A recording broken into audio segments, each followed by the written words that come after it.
guys, welcome back to the channel, and if you are new to the channel, I'm Adidiji John and I'm a third-year medical student at Osun State University, Nigeria. In this series, we are going to cover key business stories like the insider information and many others to come. Feel free to put business stories that you think we should cover in the comment section below. This is the third video in the Business Adventure series and we are going to cover the loopholes of the Federal Income Tax Code. Without further ado, let's get into business. The tax code allows for special interest provisions which are more bluntly called loopholes to save the wealthy from having to pay high tax rates.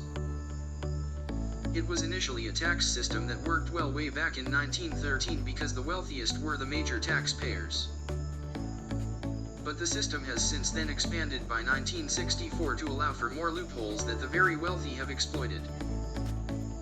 In this video, I will touch on those loopholes. 1. Travel and entertainment deductions. The travel and entertainment provision allows that travel be tax deductible when it is undertaken primarily for business purposes and away from one's tax home. A place where one works regardless of where they live. Travel could include meals, mileage, gifts, tips, and many others. Lavish or extravagant entertainment are not tax deductible. The law instead allows expenses on a yacht, a hunting lodge, a swimming pool, or an airplane provided one uses more than half the time for business. 2. Capital gains provision. A taxpayer who makes capital investment in real estate, a block of stock or whatever, and holds onto it for at least 6 months and then sells it at a profit is taxed at a rate much lower than the rate on ordinary income. Thus, the rich have always tried to convert ordinary income into capital gains. The capital gains provision is a mother of loopholes and accommodates other loopholes like the stock option provision. Under the stock option provision, a corporate executive has the right to buy shares of his corporation at any time within a stipulated period, near the open market price at the time of granting the option. If, as often happens, the market price of the stock has increased and if he chooses to exercise his option, he buys it at the old price and sells it on the open market at the new price, he then pays capital gains rate on the difference rather than on the whole.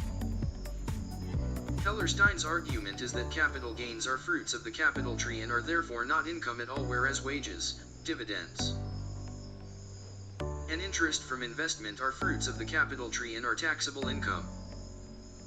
Other methods of escape include corporate pension plans, tax-free foundations set up for charitable purposes, provision that allowed couples and household heads to be taxed at rates lower than those of singles. Another loophole is the percentage depletion allowance on oil. It allows that an oil company claim percentage depletion is tax deductible on a producing well indefinitely even if the original cost of the well has been recovered. The allowance is 27.5% a year. Coal, uranium, and other natural resources also have some percentage allowance on them. Also, the fees for tax advice are tax deductible, thus giving the wealthy another extra advantage over the poor. This means that the rich pays less tax for avoiding, not evading, tax, while the poor who cannot access costly tax advice pay more tax. Alright guys, that's it for this video. I hope you really enjoyed it. Feel free to check out our other videos in the Business Adventures series. Do remember to hit the subscribe button and I will see you in the next video. Peace.